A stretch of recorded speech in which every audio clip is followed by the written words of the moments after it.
This is what's great about sports. This is what the greatest thing about sports is. You play to win the game.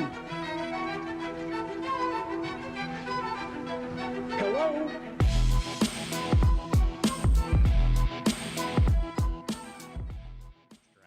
So I think it's going to be a big time, what can Sean McVay – and I'm not saying he should be on the hot seat. Don't get me wrong there. But this is going to be a big-time move to really see Sean McVay's guts. Like, he's got a great team. They've made a lot of great moves to get them great players. And to have the production that he's had so far has been pitiful. Yeah, you talked about the money. They have, from a cap hit standpoint, $74 million tied up in 3 players, 2 of which will not be on the field for them this year, between Brandon Cooks and Todd Gurley. So that's ouch. A lot. That is crazy. Yep. Jonah, what's one thing you would buy with $74 million?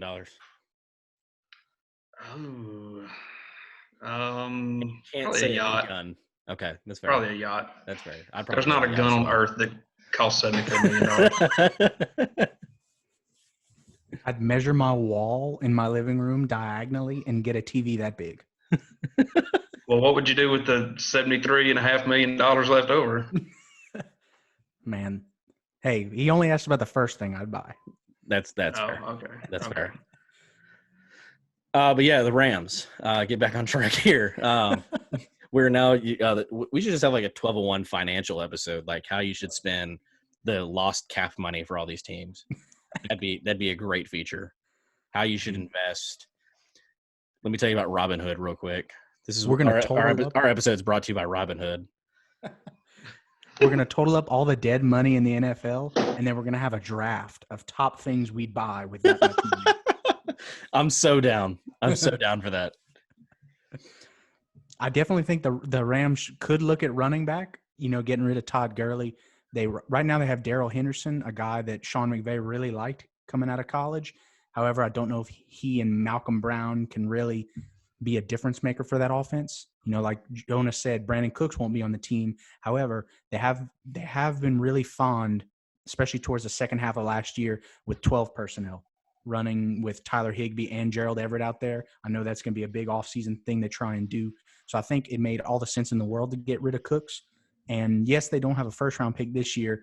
It helps out that they traded for a good player, though, with Jalen Ramsey.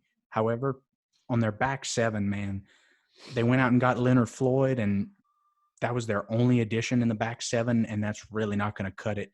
Like you said, they did get a steal with Taylor Rapp in the second round, but after he and Jalen Ramsey, I really like John Johnson there at safety as well, but at linebacker, they just have no depth, no real difference-making talent or depth.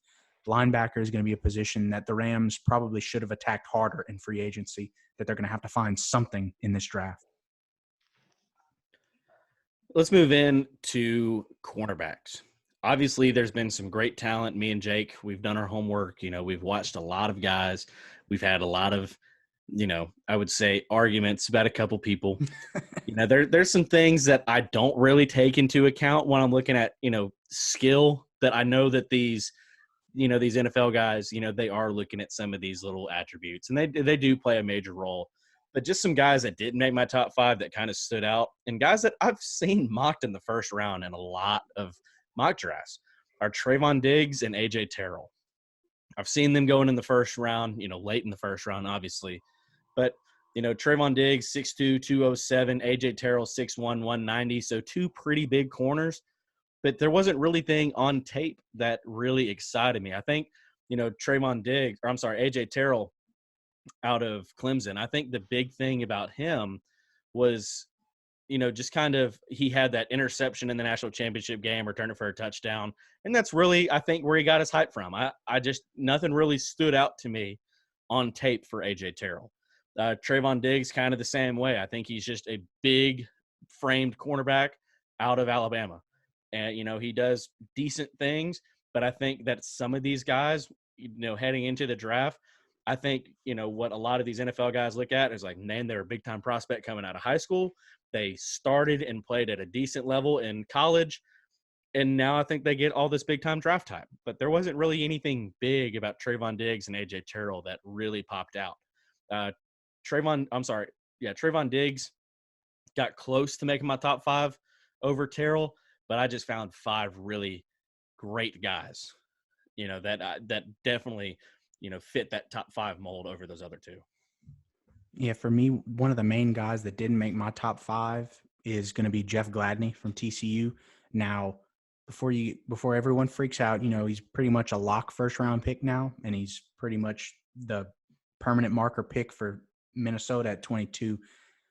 This could be a place where my evaluation changes for next year's draft, because I could not give him a grade in press coverage or in zone coverage, because it's just something he didn't do at TCU.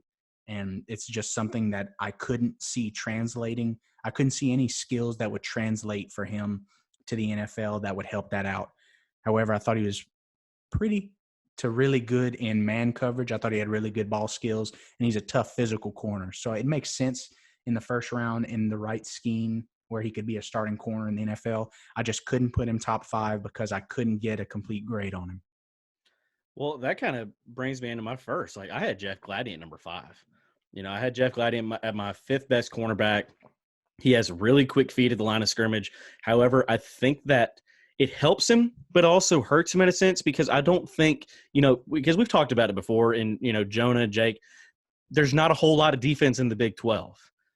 Those Big 12 guys are normally big-time offensive weapons. So when you hear you hear a prospect coming out of the Big 12 on the defense side of the ball, you're like, okay, well, we can pump the brakes just a little bit on it. And that's kind of where I got on to Jeff Gladney. I think he's got a lot of nice, tools to work with, but he's just very raw.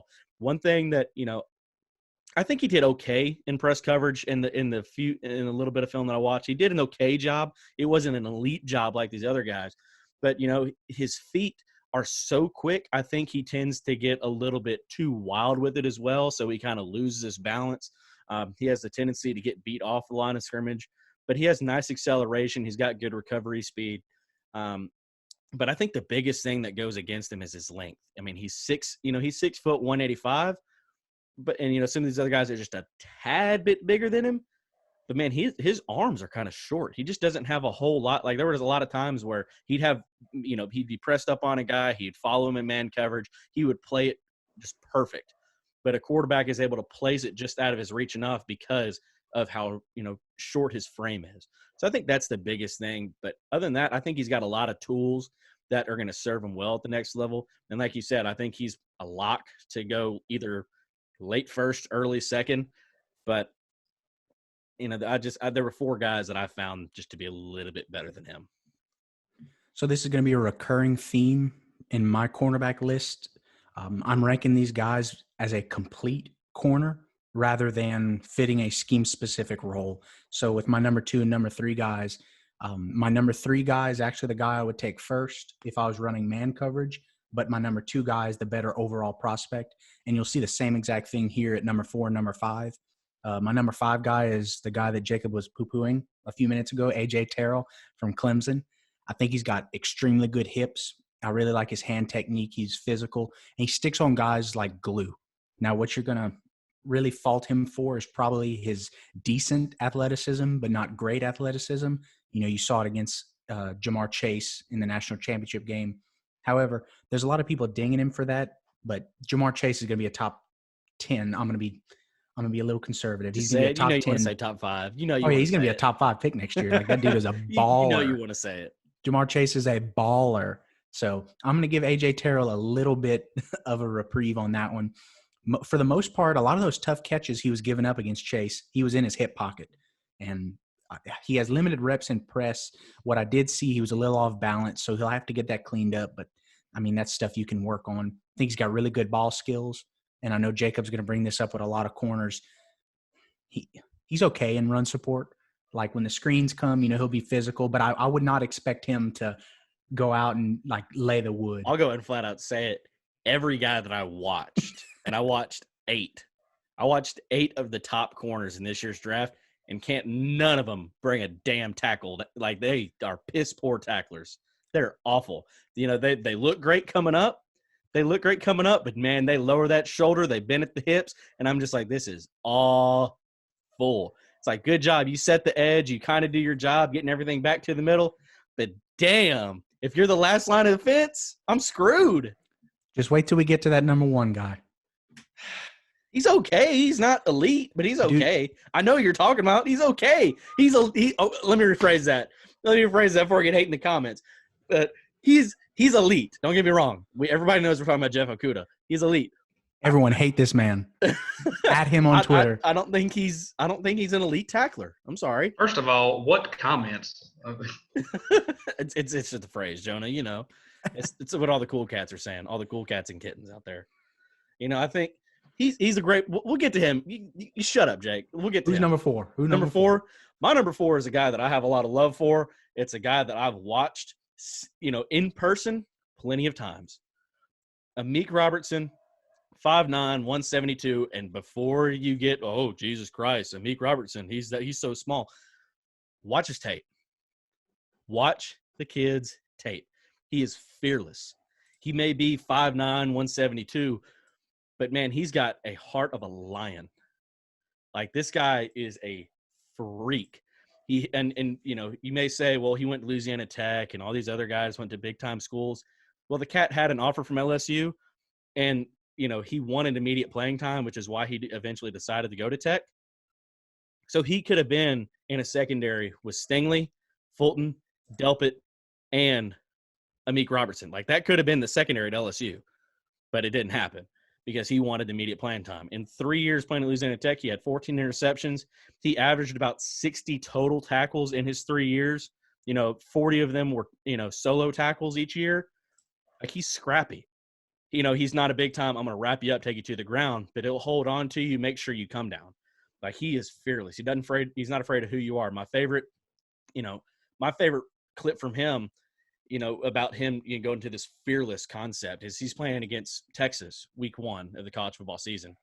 And he's going against, the big time 88 from, I can't think of his name now, but he was lining up on the outside.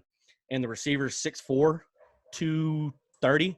Amik Robertson's 5'9", 170, presses him, jams him, takes him to the outside, gets him off his route, and Shane Buechele, the awful quarterback that is at Texas. Not Shane Buechele. What's his name? Is it Shane Buechele? I don't even know which one it is now. He was at Texas and then transferred to SMU. But who's at Texas now? What's his name? Ellinger. Sam Ellinger. Yeah, awful. Garbage, you know, booty. Sam Ellinger. I see he's so bad I can't even remember his name. Sam Ellinger. You know, Sam Ellinger throws the ball to him, and it doesn't even make it there. It hits the ground behind him because Amik has pressed him into the sideline. Like, oh, man, it's just so great to watch him play. He's a ball hawk. You know, I think he's going to be a nickel corner at the next level. He's not going to be a standout stud, you know, cornerback on the outside.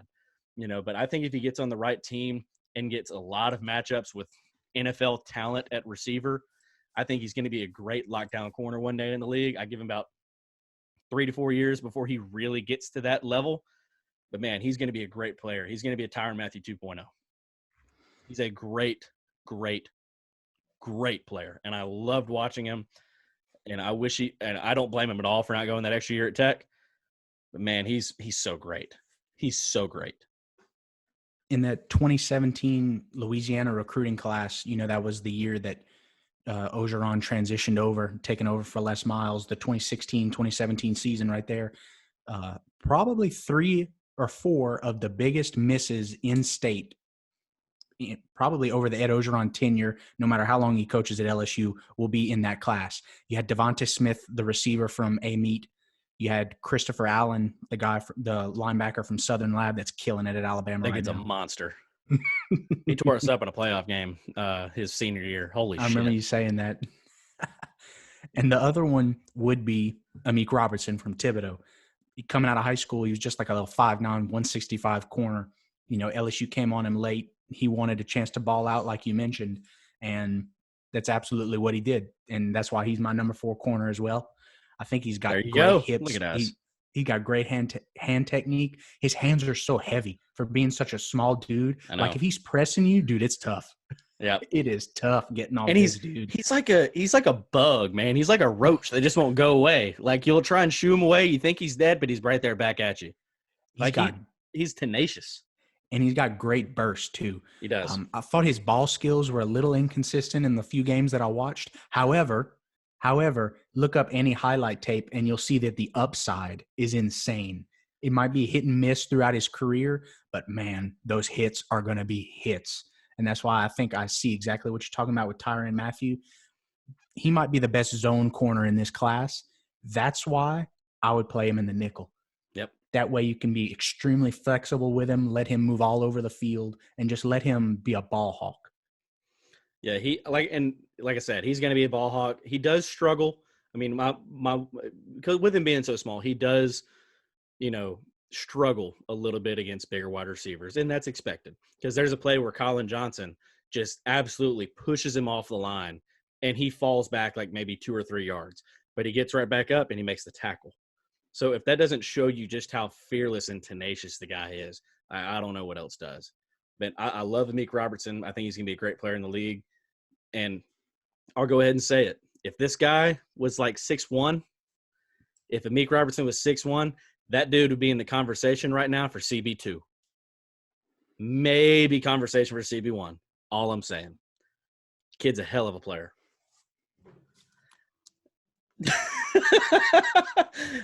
Jake, moving on with my number 3. It's a guy I really hope gets picked up by the Cowboys, really either 2 or 3. I like both of these guys a lot. Or 1, if we want to trade it for a corner again like we did a couple years ago. But just saying. We ain't trading that to get Jeff. But, my number 3, C.J. Henderson, 6'1", 202 out of Florida. He's really quick in man coverage, in my opinion. He's hard to break away from on routes. He's very strong. He's very quick. He flips his hips very fluidly. He does well coming off the edge. Like, that was one thing I saw on a highlight tape from him is that he is always coming off the edge on, like, corner blitzes, and he always gets to the quarterback. He's either getting the sack or he's involved in the sack or he's, making a bad throw. And to see that coming from a corner, that, gets you a lot of pluses in my book.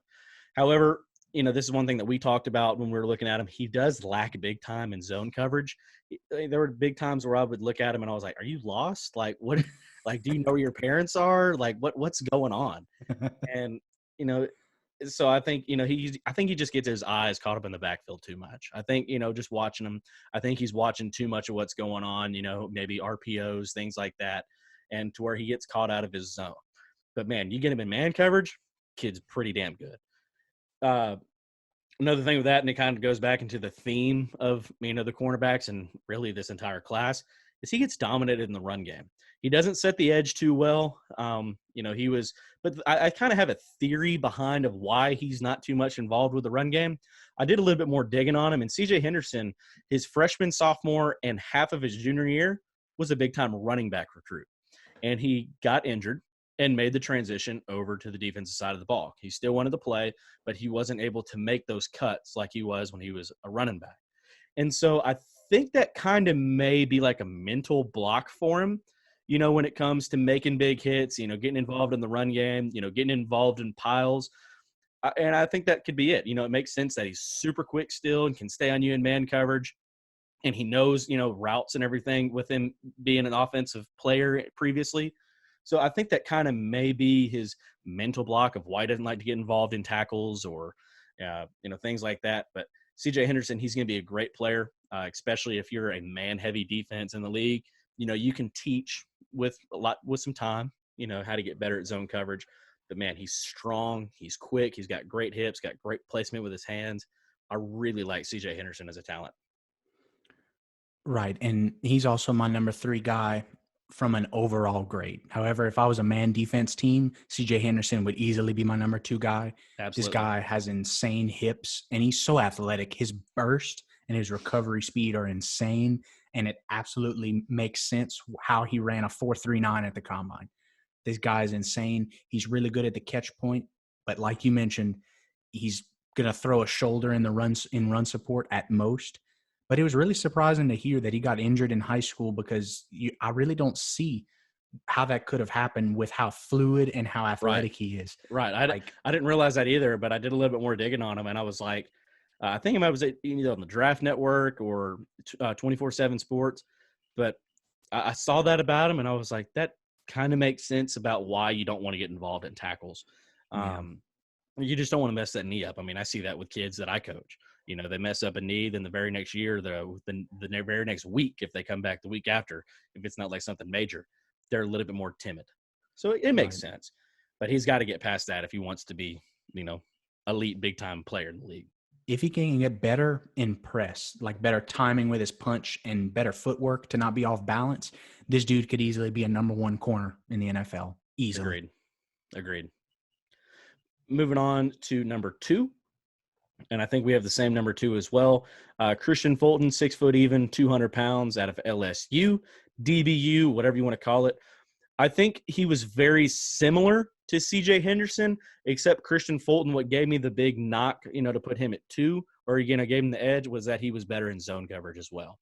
He looked a lot better in zone coverage. He sees short routes really, really, really well, and he made some excellent breaks. Like if there's curls or comeback routes, Christian Fulton was in his hip pocket, like, you know, the lint, you know, that's coming out of the dryer. Like he's right there on you.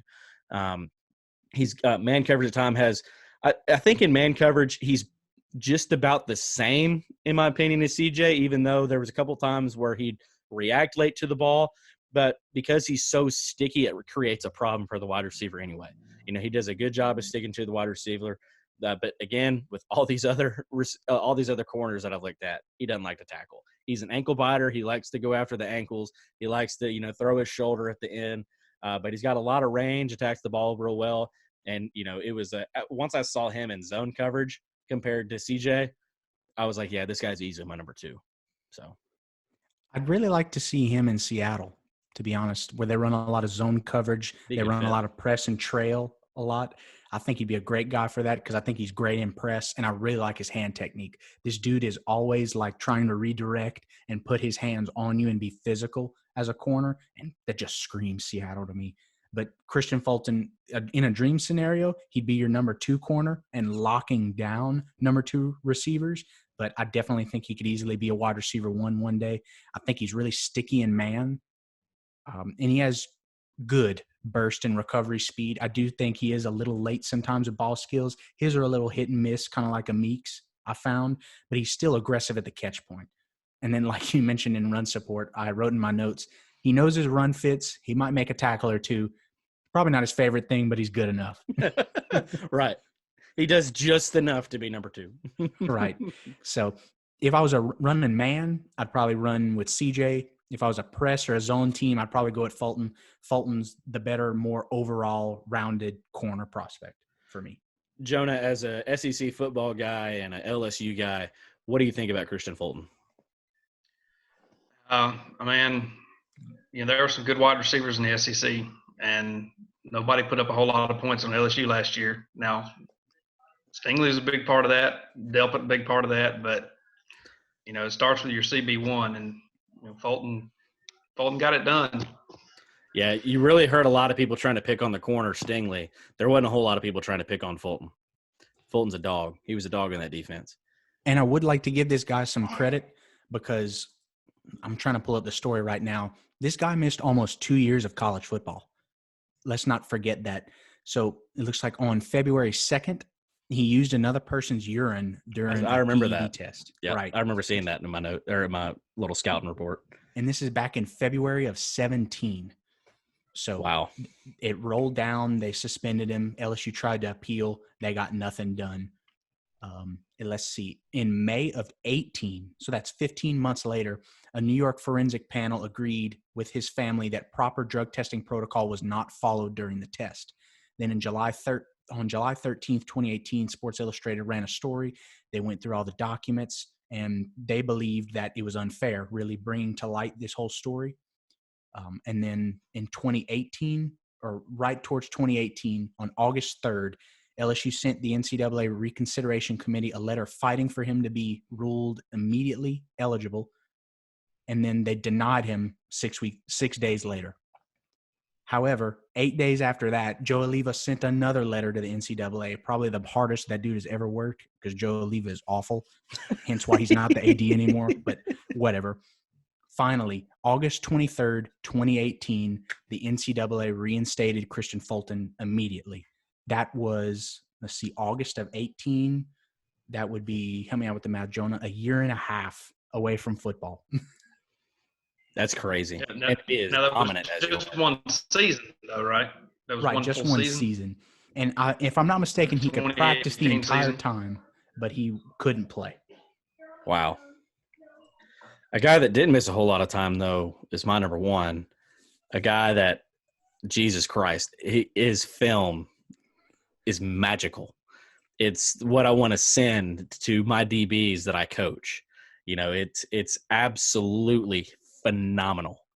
Jeff Okudah, 6'1", 200 pounds out of Ohio State, is the definition of lockdown, shutdown, cornerback one. You know, it's like the very first thing that I wrote on him was textbook. Like, that's the one word to describe this guy. He's got incredible feet, you know, to help him recover. You know, but the thing is he didn't recover a whole lot because of how fluid he is at the line.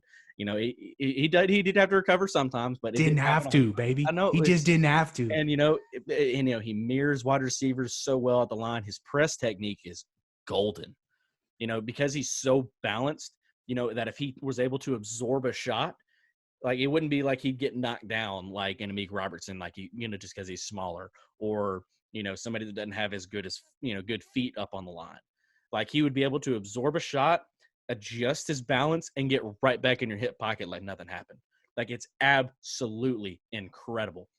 He sticks to wide receivers, you know, just with ease and man coverage. He plays zones really well. It seems like he's never out of position when it comes to being in his zone. Like, it's like cornerback. It's like he's better at a cornerback than he is at being a human. You know, I'm not trying to say that's like a bad thing, but it's like an on and off switch. It's like, all right, I got to be a human, and now I'm cornerback. Human, cornerback. It's like it's incredible. He's a clear-cut top 5 pick in this year's draft. You can take that to the bank. He's a top 5 lock. You know, if Detroit has him there at 3, you know, if they want to trade out, cool, whatever. But I'm telling you, he's a clear-cut top 5 pick. He is an incredible talent. And probably my favorite thing that I heard from him at the Combine, there was somebody that asked him a question that was about, you know, him being average or defensive penalties, you know, and he's like, what are you talking about? And he's like, oh, well, you know, with the tiny mistakes that you've had. And he said, if I had mistakes, it was because I made a wrong read, or it's because I had my footwork right. But I had 0 defensive pass interferences and holds in my last 2 years of college. Look it up. You told him to go back and check the tape. Like, bro, what? Like, dude got back from the combine and then got fired. I was like, Jeff, calm down, bro. Like, golly. Like, because I think Isaiah Simmons him saying I play defense, that's pretty savage. But when you straight up tell a guy, like, what mistake you talking about? Check the tape. I had 0 pass interferences called against me. I had 0 holdings in my last 2 years of college. Go check the tape, bitch. I'm like, oh my God, that is awesome. I love that. Okudah said the eye in the sky don't lie, boy. That's right. Jeffrey Okudah has probably some of the best hips, hands, and feet I've ever seen in a corner prospect. Oh, absolutely. Like, I gave him a perfect 10.0 in foot speed. Like, this guy's incredible in the back pedal, and he's so fluid going in and out of his breaks. His recovery speed is insane, off the charts when he finally had to, the couple handful of times that he did. And I'm telling you, man, I saw the mentality of a safety when this dude was in run support. Like, he might not be the greatest tackler, but man, he's getting down.